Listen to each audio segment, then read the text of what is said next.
Allama Muhammad Muzammil Idrisi official. Like and subscribe for more Islam related videos.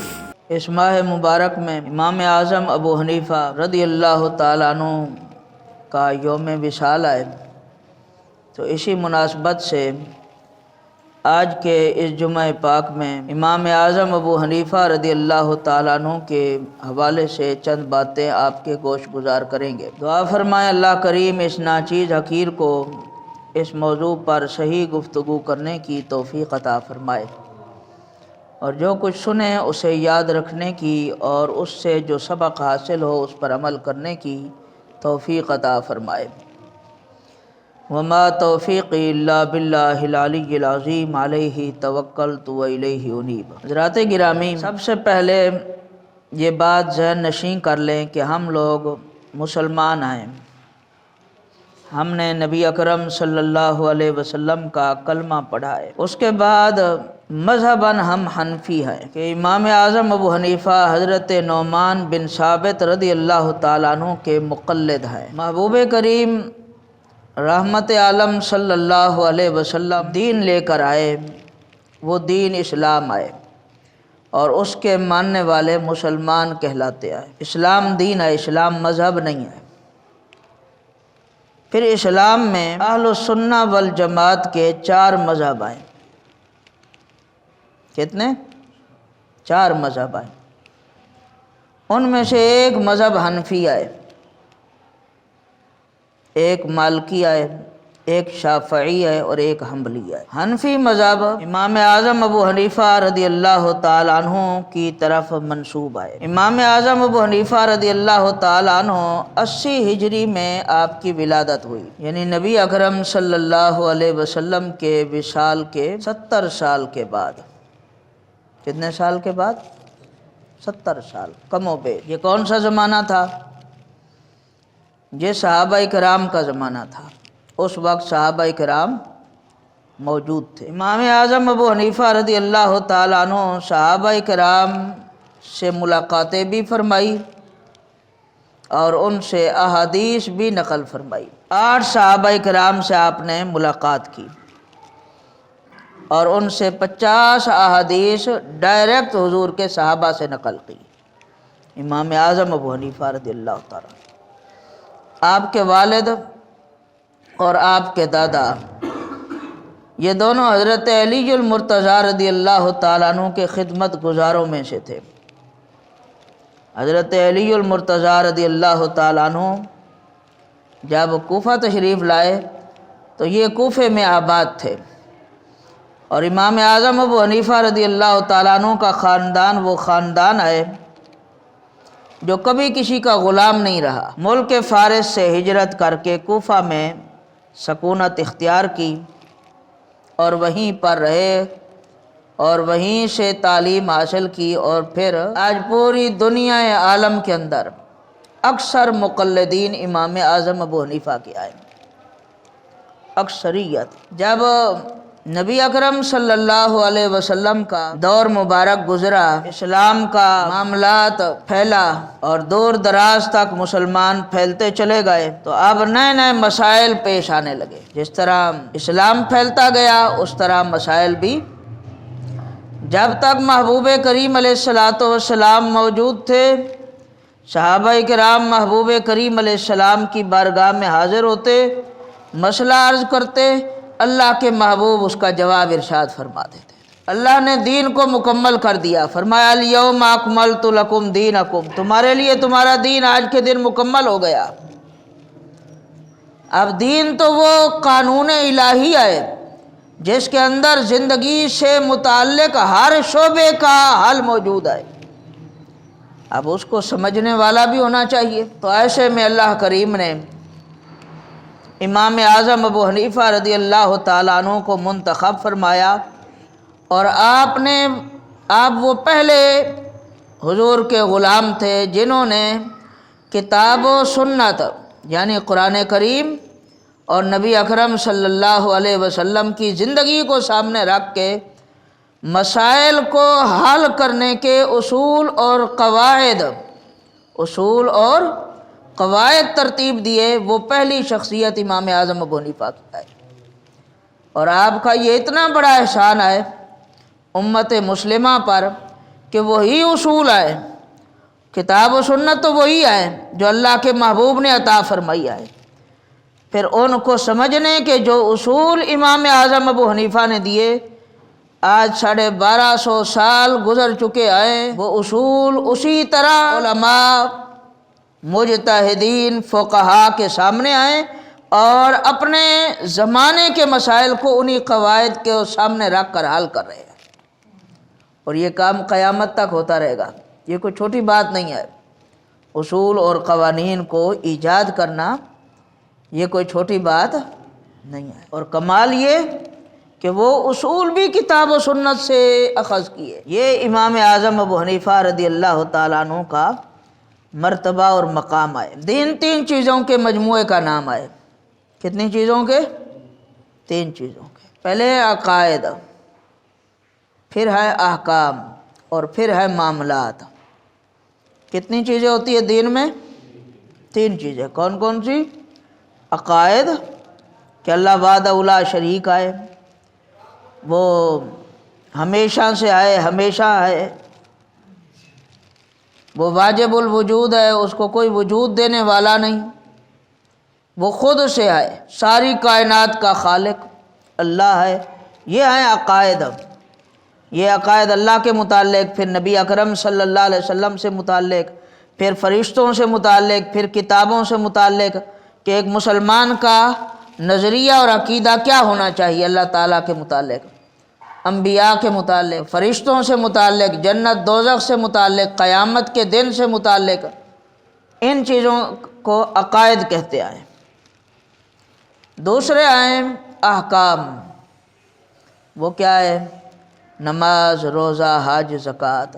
کہ نماز میں اگر کوئی خرابی لازم آ گئی تو اس کو ٹھیک کس طرح کرنا ہے، نماز میں کون سی چیزیں شرط ہیں، کون سی چیزیں فرائض ہیں، کون سی چیزیں واجبات ہیں، کون سی چیزیں سنن ہیں، کون سے مستحبات ہیں، کون سی شے نماز میں رہ جائے نماز نہیں ہوتی، کون سی شے اضافہ کر دیا جائے نماز ٹوٹ جاتی ہے۔ اسی طرح روزہ کن چیزوں سے فاسد ہوتا ہے، کن چیزوں سے فاسد نہیں ہوتا، وہ کون کون سی چیزیں آئیں، جب روزے میں ہو جائیں تو کفارہ اور قضا دونوں لازم آتی ہیں، وہ کون سی چیزیں آئیں جو روزے میں اگر ہو جائیں تو صرف قضا لازم آتی ہے، کفارہ نہیں ہوتا۔ تو یہ سب چیزیں احکام سے متعلق ہیں۔ کن چیزوں سے؟ ان کو احکام کہتے ہیں۔